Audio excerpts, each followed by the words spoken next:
I never thought I'd hear the words, "You're not really part of this family," out loud.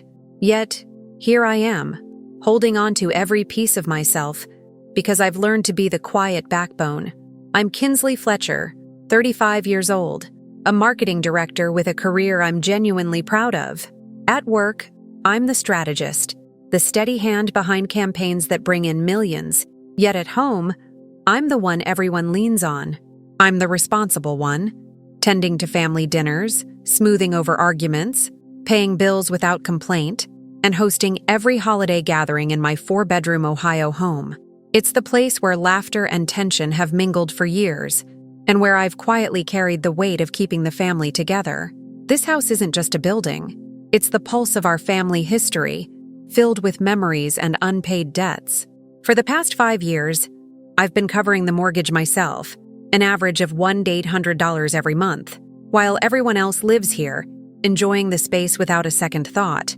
I don't say this to boast, but to remind myself that invisible labor means something.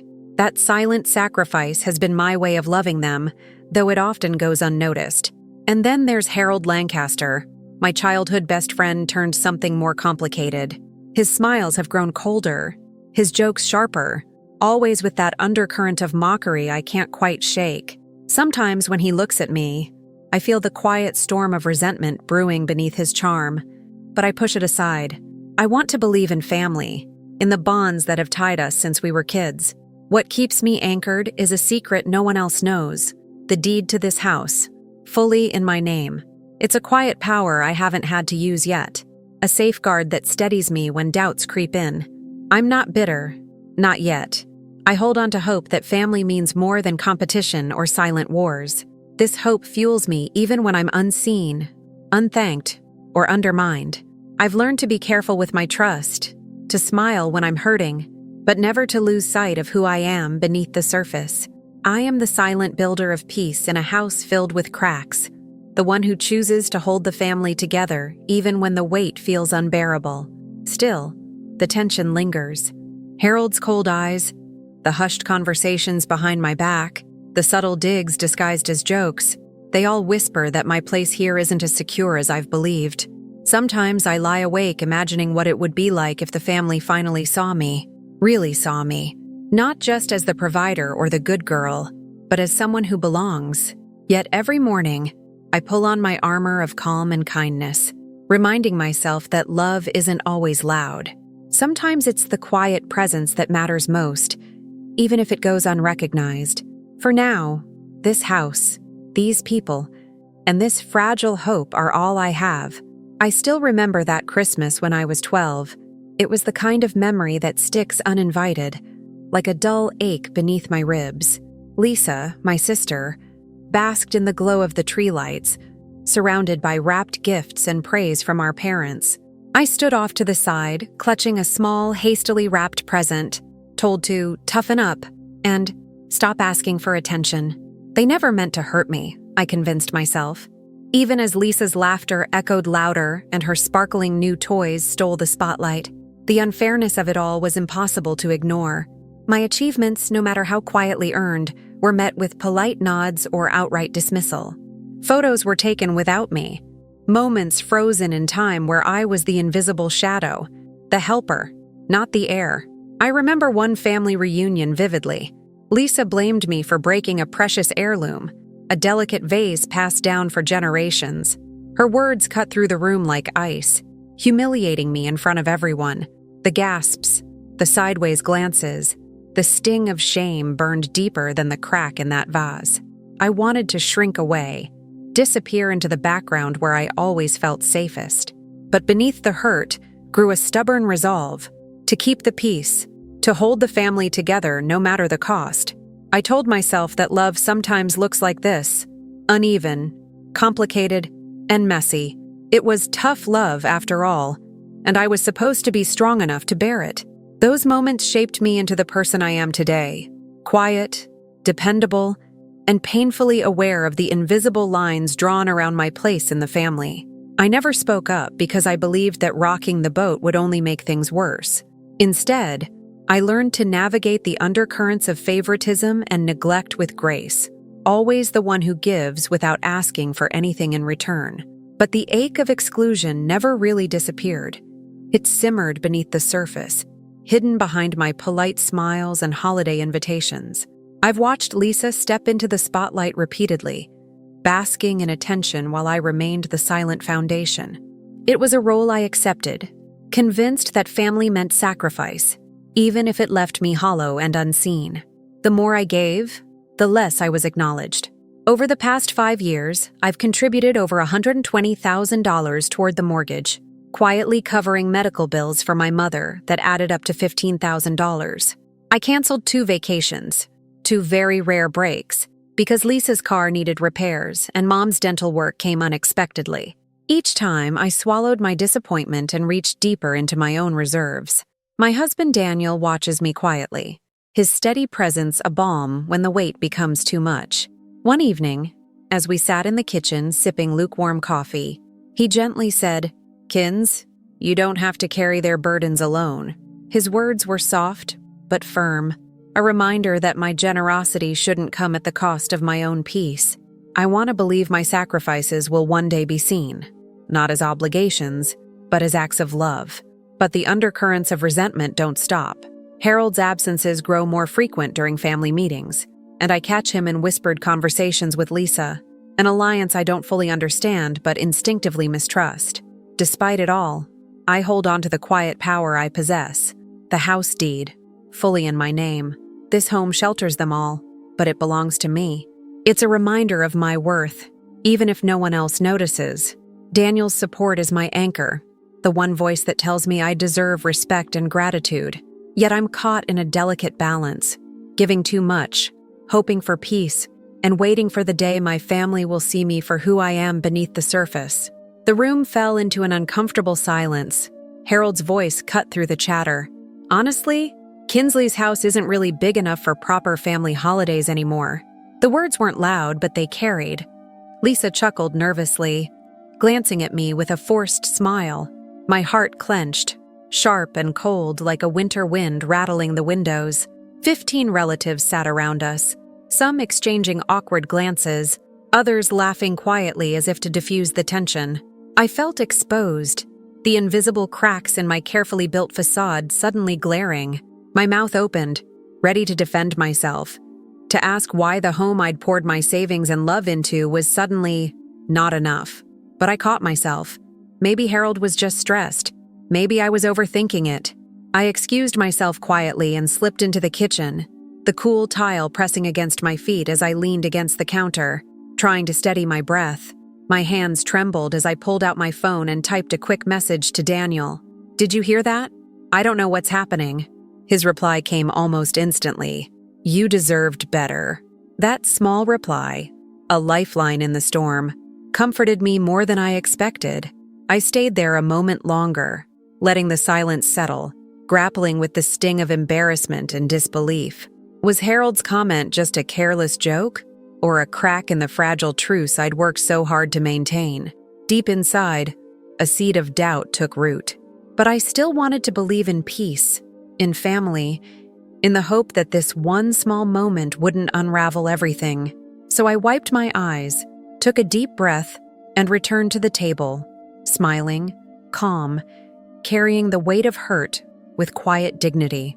The night went on, but I knew, somewhere beneath the surface, the game had changed. The moment I started pulling back, Harold sensed my hesitation like a predator honing in on weakness. His smiles turned sharper, more calculated, and soon whispers began to drift around family gatherings like an unwelcome fog. At the last Sunday service, I caught snippets of conversation, soft accusations that I was too controlling, secretive, even that I was playing favorites with the house and the money. Lisa, who once looked to me with admiration, now sidled up with that half-smile, urging me to loosen up and stop acting like the family's accountant. Her words stabbed deeper than she realized. The subtle shift was palpable. Relatives who once greeted me warmly now glanced away, their eyes clouded with suspicion.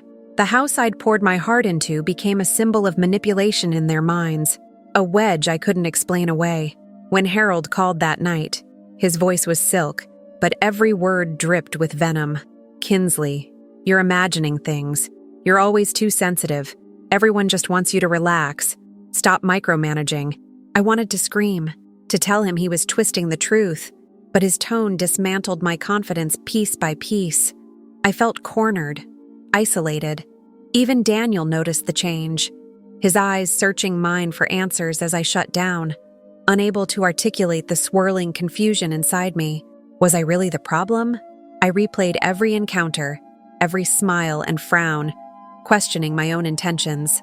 The family's warmth was cooling, and I was left trembling on the edge of doubt. Harold's gaslighting was relentless, and it left me wondering if I'd ever be able to reclaim the trust I once had. Trying to hold on to my footing, I attended family dinners with a forced cheerfulness, but the undercurrents were impossible to ignore. Conversations fell silent when I entered the room. Laughter died abruptly as eyes flicked from me to Harold. Once I overheard a cousin mutter, "She's always been a bit rigid, hasn't she? Hard to feel relaxed around her." It was a quiet accusation that echoed louder than any shout. I swallowed the lump in my throat and forced a smile. Daniel squeezed my hand discreetly, his presence a small anchor. Still, the crack in the family's foundation widened with every whispered word. I felt the relentless tug of loneliness, the cruel erasure of all my sacrifices, all my love. Harold was winning, piece by piece, and I was slipping further into the shadows he'd created. Despite the isolation, I refused to give in completely. I caught myself watching Harold closely, noting how he moved through the room with ease, how his charm bent even the coldest relatives to his side. His laughter rang false, but it disarmed others.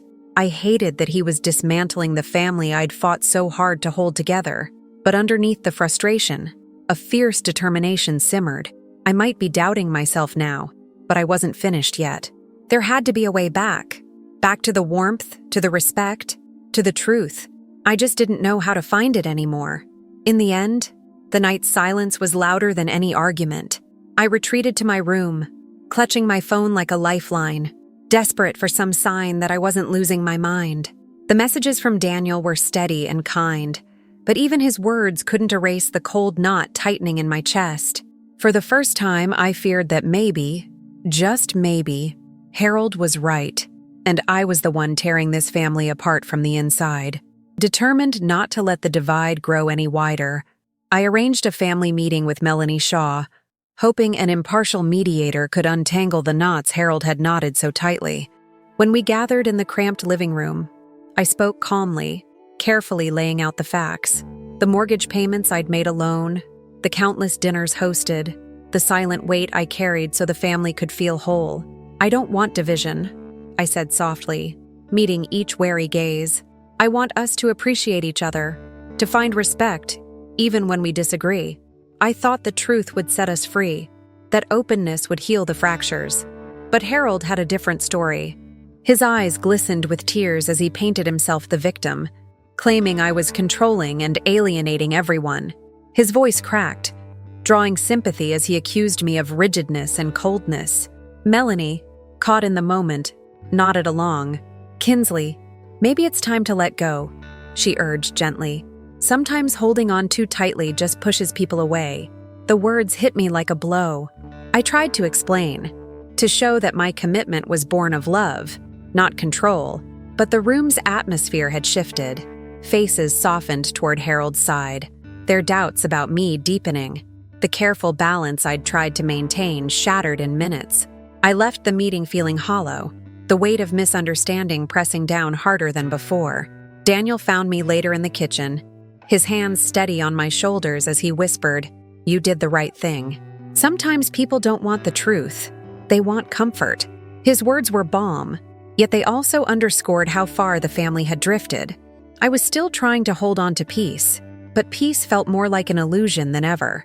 The person I thought I could trust most had weaponized my very commitment against me, and the family I'd anchored was slipping through my fingers.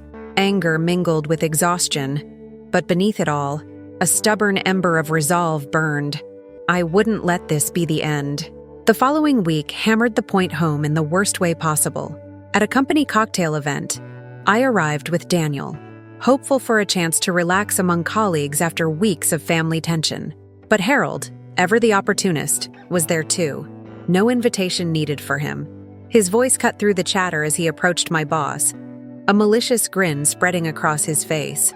"Kinsley likes to play the perfect hostess at home," he sneered loud enough for several ears to catch. "But don't ask her to manage real problems." Laughter bubbled around us, thin and forced.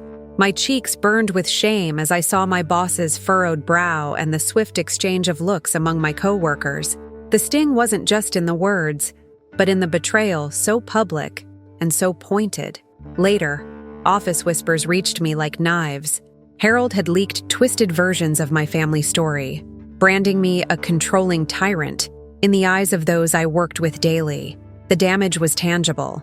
When a promotion I'd been in line for was suddenly passed over, my boss's hesitation was clear. "Maybe she's difficult to work with," he muttered. I felt a hot, sinking weight settle in my stomach. Harold's attack wasn't random. It was calculated and vicious, meant to slice through every part of my life. Daniel confronted him afterward, anger flashing in his eyes. "Why do you keep doing this?" he demanded. Harold's smirk was ice cold. "Just telling the truth," he said, like a judge passing sentence. I sat alone that night, the glow of the city lights dim compared to the darkness creeping inside me. The humiliation was raw and biting, deeper than the quiet tensions I'd endured before. This wasn't just a family spat. It was a war waged on every front. I wanted to scream, to fight back with everything I had, but I held back, for the family, for Daniel, for the fragile dignity I still clung to. The house that sheltered us all now felt like a battlefield, and I was pinned down by a ruthless enemy I once trusted. Yet beneath the shame, a fierce determination took hold. If Harold wanted war, he'd have it. But I would fight on my own terms, quietly, carefully, without losing myself. With the holiday season approaching and the family fractures widening, I took a deep breath and reached out to Harold, offering a chance to rebuild what was left. "Let's make this about family, not fights," I said, extending a hand in hope. For a moment, he agreed, that same charming, almost smile curling at the edges of his mouth. But the cracks appeared quickly. Invitations to the holiday gathering never went out on time, and whispers spread among relatives questioning my hosting abilities, each doubt seeded in silence by Harold's subtle sabotage. When I confronted him, his eyes widened in mock surprise. "You don't trust me," he accused sharply, twisting the narrative like a knife. The venom beneath his words was unmistakable. For the first time, I stood my ground. "I need respect and honesty, Harold," I said, voice steady though my heart pounded fiercely. "If you can't give that, I can't keep doing this." His response was a cold, dismissive laugh, a final rejection that crushed something inside me. It was the moment I realized the line had been crossed. There was no walking back from this. I felt crushed, the weight of years of hurt and hope converging in a single, unbearable instant. Yet beneath the devastation was a hard truth. I had done everything I could. The family I dreamed of was slipping away, and I had to decide whether to fight for what was left or finally let go. The icy silence that followed his rejection was deafening, but it also cleared the way for the fight I had to face alone. The silence around me grew heavier with each passing day. Invitations stopped coming without explanation. Casual visits dwindled to nothing, and the phone calls I once counted on evaporated into an endless void. Lisa, once a sister in everything but blood, no longer answered my messages. Each ignored text felt like a tiny cut, opening wounds I didn't know could bleed so much. At family dinners, their eyes slipped past me, conversations folding into hushed tones the moment I entered. I caught myself hesitating before reaching out, doubting if I was the problem everyone whispered about behind closed doors. Was I really the one fracturing this family, or had the roots of their coldness been poisoned long ago? Exhaustion settled deep in my bones, a dull ache of loneliness that no amount of forced smiles could hide. Only Daniel remained, a constant presence in a world that had turned its back. His hands were steady when mine trembled, his voice soft but unwavering when I doubted myself. "You're not the problem, Kins," he told me one night, eyes searching mine for signs of hope. But even his support couldn't erase the knot of self-questioning twisting inside. I wanted to believe the fractures were temporary, that love could heal what envy and betrayal had broken, yet the walls around me felt impenetrable, cold and unyielding. The home I'd poured my heart into, once a sanctuary, now felt like a cage built by invisible bars of isolation. I tried to hold on to dignity, but beneath it all, the weight of rejection was crushing. At times, I caught glimpses of Harold's subtle cruelty, the way he smiled too easily when others faltered, the way his eyes gleamed with something darker beneath the polished charm. The family's shift toward him was undeniable, their whispers and side glances a constant reminder that I was losing ground. I replayed every interaction, searching desperately for a moment I could have changed, a word I should have said, but no matter how much I blamed myself, a voice inside whispered that this wasn't just about misunderstandings. This was a calculated unraveling, and I was the target. Still, the thought of surrendering felt impossible. I had given so much. I wasn't ready to be erased. One evening, as I sat alone in the darkened living room, the quiet pressing in around me, I realized I was standing at the edge of something. The deep fractures in my family ties were no longer just cracks. They were chasms. And in that lonely silence, I understood something chilling. Hope was slipping through my fingers. And if I didn't act, I might lose everything I'd ever cared about. The calm before the storm had arrived, and with it, the haunting question: how far was I willing to fall before I fought back? The night air felt sharp and unforgiving as Thanksgiving approached. I had braced myself for tension, but nothing could prepare me for the cold betrayal that awaited. The call came from a close friend, her voice hesitant, trembling with sympathy. "Kinsley, I'm so sorry to tell you this, but the family won't be coming to your house for Thanksgiving." My heart stalled, the words echoing hollowly in my ears. "They're gathering at Lisa's place instead. Said your house is too small and not welcoming enough." My throat tightened. The friend's apology was like salt on a raw wound. I could almost see the cramped studio where they chose to gather. A cramped 400 square feet filled with forced smiles and awkward silences. The family I'd nourished, the family I'd held together, had turned their backs. Daniel was there when I checked my bank account that night, his brow furrowed as I stared at the glaring truth. $25,000 missing. Money meant for family expenses, all siphoned away through unauthorized transfers. The betrayal was no longer whispered or hinted at. It was written in cold, undeniable numbers. Melanie, my closest cousin, and one of the few who still stood by me, confirmed it with a grave nod. "Harold's been stealing from you, Kins." The room felt like it collapsed inward, the air thick and suffocating. I fought back tears as a strange numbness spread through me. The friend's words, the family's absence, the stolen money, all pieces of a puzzle that formed a brutal picture. In that moment, something inside me stopped trembling. The fragile hope, the desperate wish for reconciliation, shattered like glass underfoot. No more pretending there was peace. No more hoping that loyalty still existed. Harold was not the friend I'd trusted. He was a calculated enemy, a master of deception hiding behind a mask of charm. The clarity was cold and sharp, slicing through years of confusion and pain. I whispered to myself, voice steady despite the storm inside, "This ends now." The veil lifted, and I saw the battlefield for what it was. The fight wasn't just for respect or love, it was for survival, for truth, and I was ready to face it with eyes wide open. Later that night, I sat alone in my study, the weight of betrayal sinking deeper with every passing minute. Years of sacrifice, the silent burdens I'd carried for family and friends, collided with the stark reality of Harold's duplicity. The grief that welled up was raw and suffocating, a tidal wave threatening to drown me. But as the hours stretched thin and the house grew quiet, that grief began to harden, solidifying into something fiercer, colder, anger. It wasn't the wild, explosive kind, but a quiet, burning fire that settled into my bones. This was always Harold's game, I admitted to the empty room, voice barely above a whisper. I just didn't want to see it. I sifted through memories, the smiles that masked envy, the whispered accusations, the way I had silenced myself to keep peace. I realized how much I'd given up in trust, the compromises that left me vulnerable.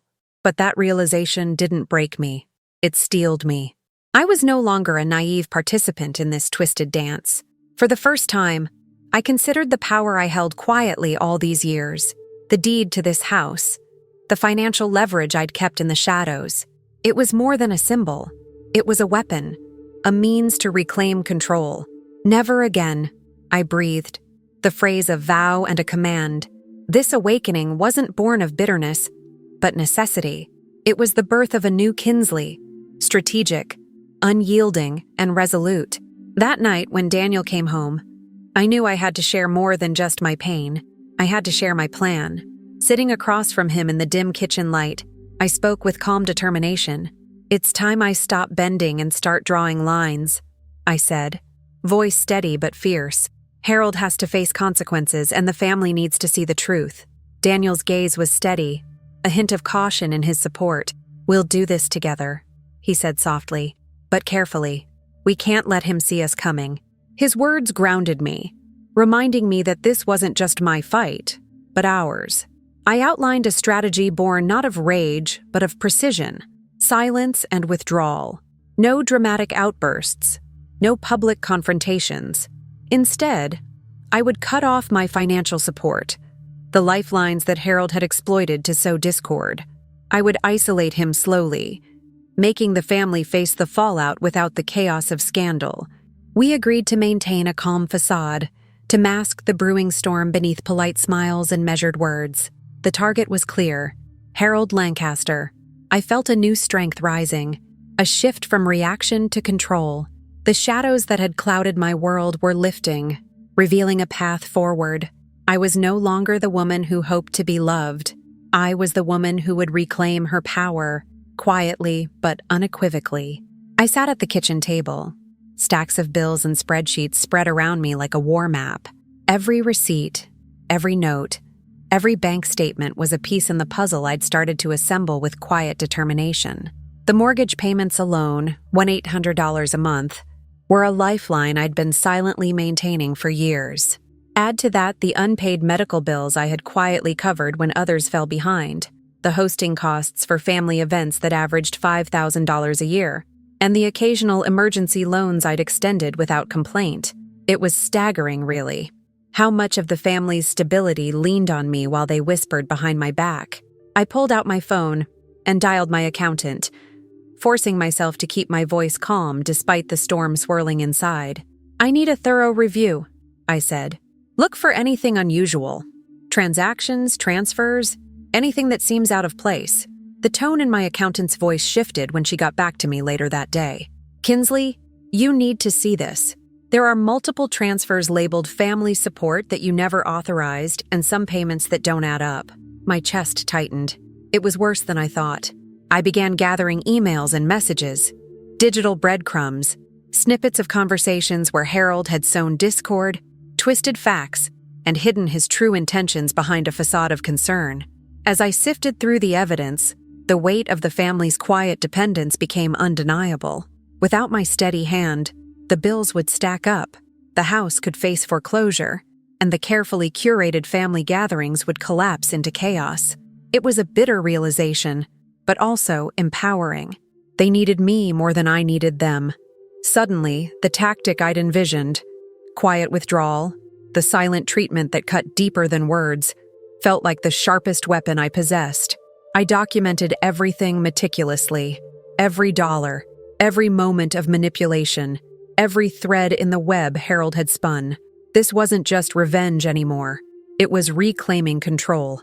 Later that evening, Daniel came in with a soft knock, leaning against the doorframe. "How's the inventory coming?" he asked, eyes tired but steady. I gave him a faint smile, the kind that masked 1,000 unsaid things. "It's worse than I thought, but it's exactly what I need." He nodded, understanding without needing explanation. "You're building the truth piece by piece." I reached over, gripping his hand for a moment. "They think I'm the problem, but they're the ones who rely on me like air, and they don't even realize it." The plan was clear now. The battlefield was mapped, and I was ready to claim my ground.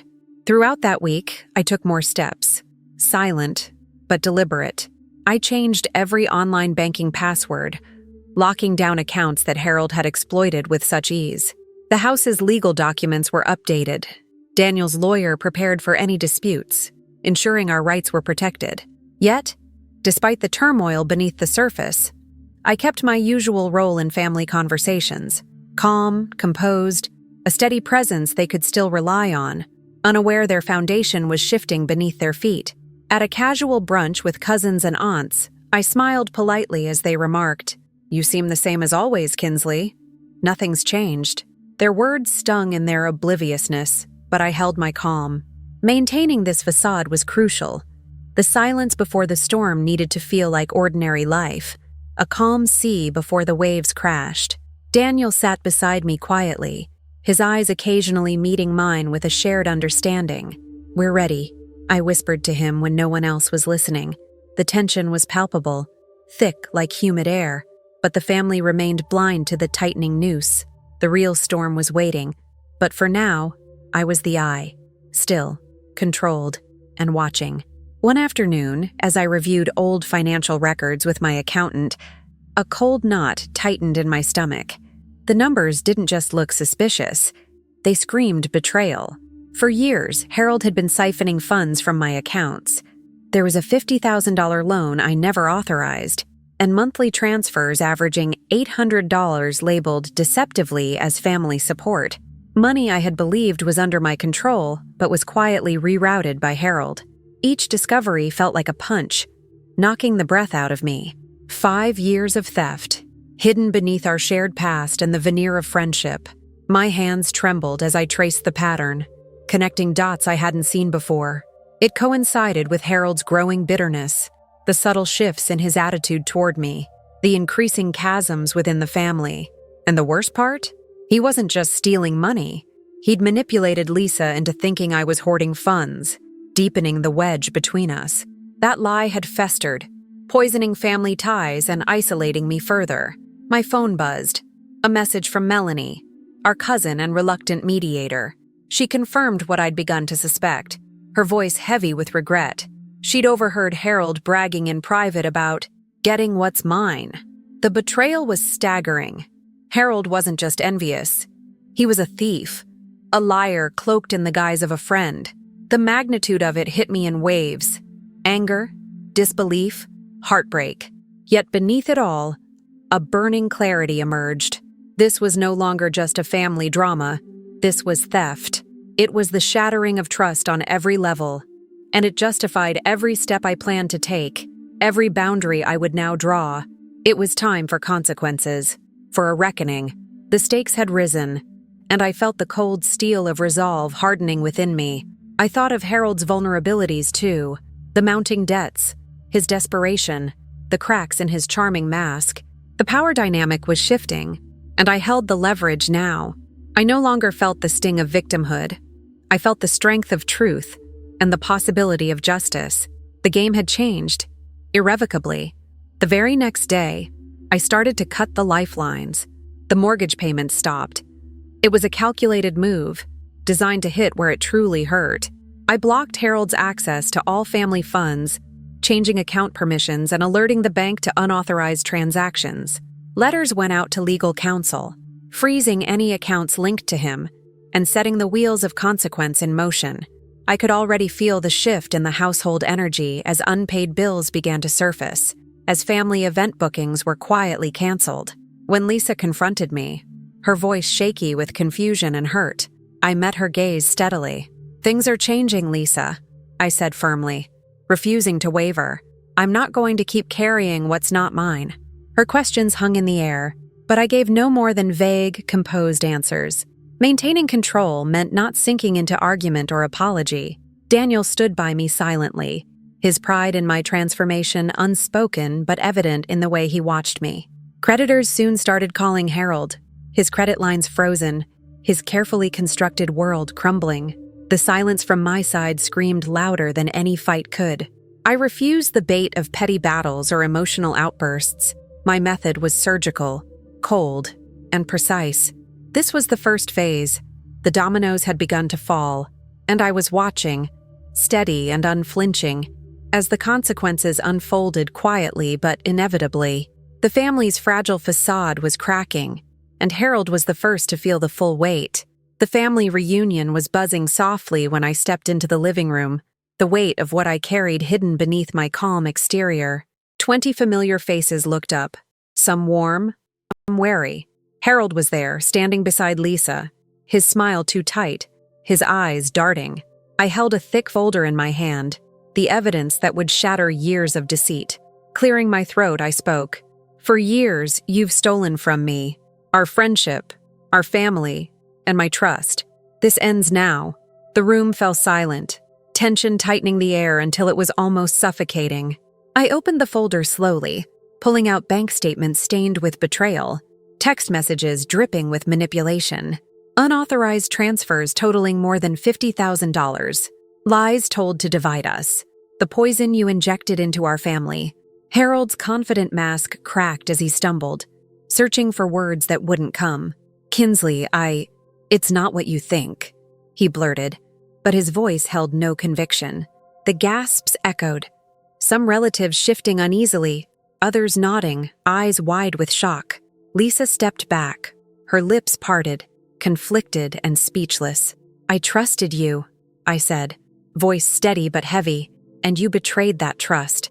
No more lies, no more betrayal. You're excluded from family finances and gatherings until you make amends, until you prove you're worthy of being here again. The words hung in the air, final, undeniable. I stood tall, dignity intact, the power fully in my hands. The initial stunned silence slowly gave way to quiet support. A few cousins exchanged glances. Some nodded almost imperceptibly, and the atmosphere shifted. The scales had tipped, and I was no longer the victim. Harold's empire of deceit crumbled in the face of truth, and I was the one holding the gavel. In the weeks that followed, Harold was a man unraveling. Creditors called incessantly, their voices like sharp knives cutting into his confidence. The family that once shielded him began to question the stories he spun, doubts creeping where loyalty had once ruled. His calls and texts invaded my phone, desperate pleas dripping with regret and promises I refused to entertain. I deleted most without a second thought, my boundaries like steel walls. Lisa reached out too, hesitant and apologetic, her voice trembling as she admitted she hadn't known the full truth. A few others followed, their apologies sincere but painfully late. Family gatherings became smaller, the lines drawn clearer. The divisions I had feared now felt like relief. Truth had cleared the fog, even if it fractured us. Harold's social standing crumbled, business contacts vanished, friends turned their backs. I watched it unfold with a quiet satisfaction, neither gloating nor bitterness coloring my thoughts. This was justice, measured and true. I focused on reclaiming my peace, on rebuilding the spaces Harold had poisoned. The house felt lighter, freer, the shadows retreating. I was no longer beholden to the false narrative he had crafted. The consequences were real, and they stung Harold deeply, but they did not define me. Harold's desperation deepened, dragging him into the final, reckless acts of a man losing everything. He took to social media, spinning tales of betrayal, accusing me publicly of destroying our friendship, threatening legal battles that my lawyer dismissed with ease. Relatives loyal to him tried to pull me back into a drama I refused to engage in, accusing me of being unforgiving, of coldness. But I was prepared. Their attempts were shadows against the fortress I had built. Some family members, seeing his true colors for the first time, approached me to apologize quietly. I acknowledged their regret but kept my distance, unwilling to reopen wounds that had barely begun to heal. Calls went unanswered. Visits declined, and Harold's bravado dissolved into defeat. His isolation was complete, a reflection of the bridges he had burned with lies and theft. I remained firm, my stance unyielding but without cruelty. This was not about revenge. It was about protecting myself and the fragile family that remained. The final gambits of my antagonist failed spectacularly, reinforcing my resolve and the boundaries I had drawn. I felt no need to escalate, no desire to break what little remained. Instead, I chose quiet strength, and in that space, I found a peace I had not known for years. 6 months later, the house was filled with laughter and warmth. 32 relatives gathered around my dining table, each one there by choice, by genuine affection. The air smelled of roasted turkey and cinnamon, the light soft and golden through the windows. Daniel sat beside me, his hand brushing mine, a silent reminder of the unwavering support that had carried me through. The family was different. Some relationships forever altered, some bridges left unbuilt.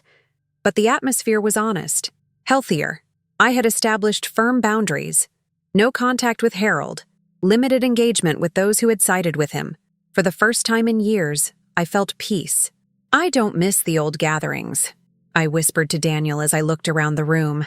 "But I cherish this new space we've created, one built on respect, not obligation." The house, once a symbol of sacrifice and silent suffering, now felt like a sanctuary of autonomy and strength.